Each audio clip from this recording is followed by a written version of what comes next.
Assalamualaikum warahmatullahi wabarakatuh. Apa kabar semuanya? Semoga kita selalu dalam keadaan sehat walafiat. Amin. Baik, untuk video pembelajaran kali ini kita masih membahas tentang teks ulasan. Ini teks ulasan yang kedua. Apa saja yang akan kita bahas? Yang akan kita bahas yaitu mengenai struktur teks ulasan dan kaidah kebahasaan teks ulasan. Baiklah, kita langsung ke materi inti, yaitu struktur teks ulasan. Struktur teks ulasan terbagi menjadi beberapa bagian. Yang pertama, ada identitas. Dan yang kedua ada orientasi. Yang ketiga sinopsis. Yang keempat analisis. Yang kelima evaluasi. Dan yang keenam rekomendasi.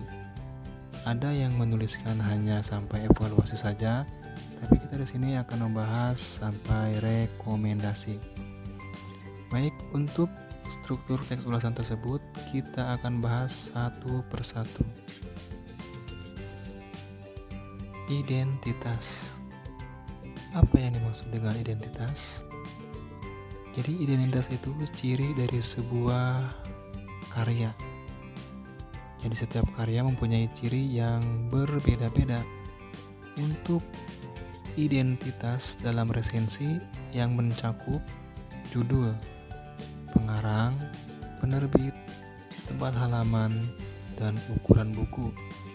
Ini berarti resensi untuk identitas untuk sebuah buku. Bagian ini mungkin saja tidak dinyatakan secara langsung seperti yang tampak pada teks ulasan film dan lagu. Oke, ini identitas untuk sebuah buku. Dan yang kedua yaitu orientasi. Kita kupas. Orientasi itu merupakan bagian pertama paragraf yang menjelaskan tentang gambaran umum sebuah karya, baik film, drama, buku maupun musik yang akan diulas. Jadi ini paragraf pertama yang menjelaskan gambaran umumnya ya. Itulah yang dimaksud dengan orientasi.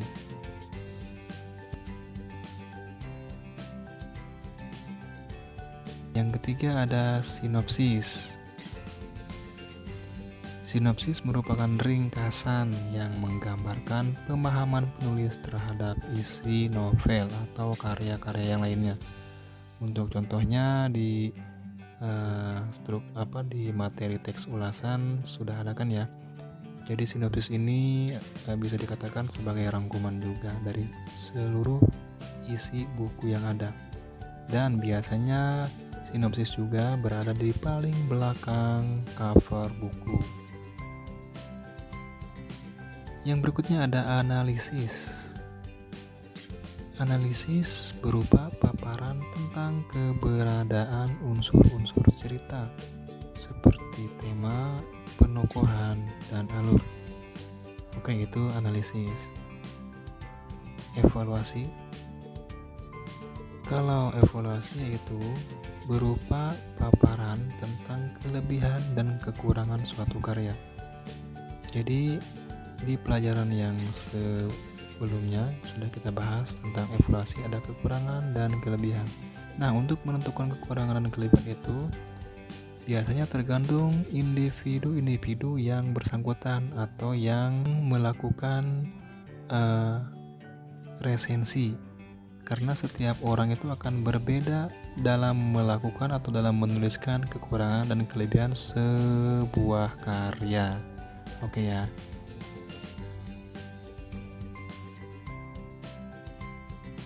Dan yang terakhir yaitu rekomendasi. Dalam Kamus Besar Bahasa Indonesia, rekomendasi mempunyai arti saran yang menganjurkan. Jadi ini tuh merupakan saran.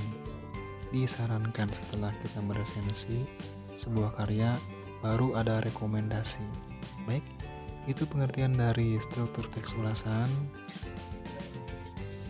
Kita sekarang lanjut ke pembahasan yang berikutnya, yaitu kaidah kebahasaan teks ulasan. Jadi kaidah kebahasaan teks ulasan itu yang pertama banyak menggunakan konjungsi penerang seperti bahwa, yakni, yaitu. Contohnya seperti ini. Hasan merasa bahwa semua itu terjadi karena perbuatan Anwar. Ia menaruh dendam kepada Anwar dan berniat membunuhnya. Nah, jadi ini contoh untuk konjungsi penerang ya.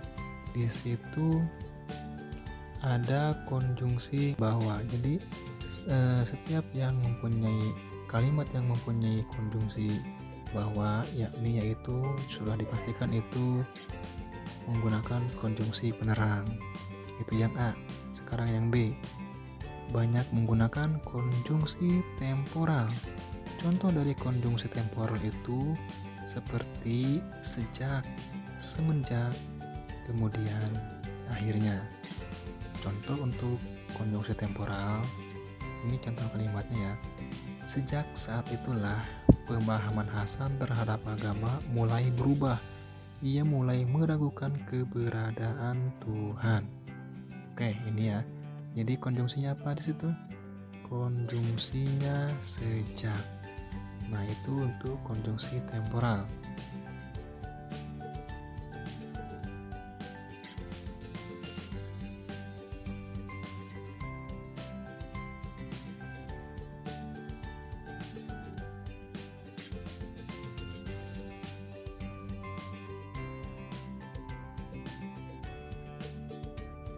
Yang C.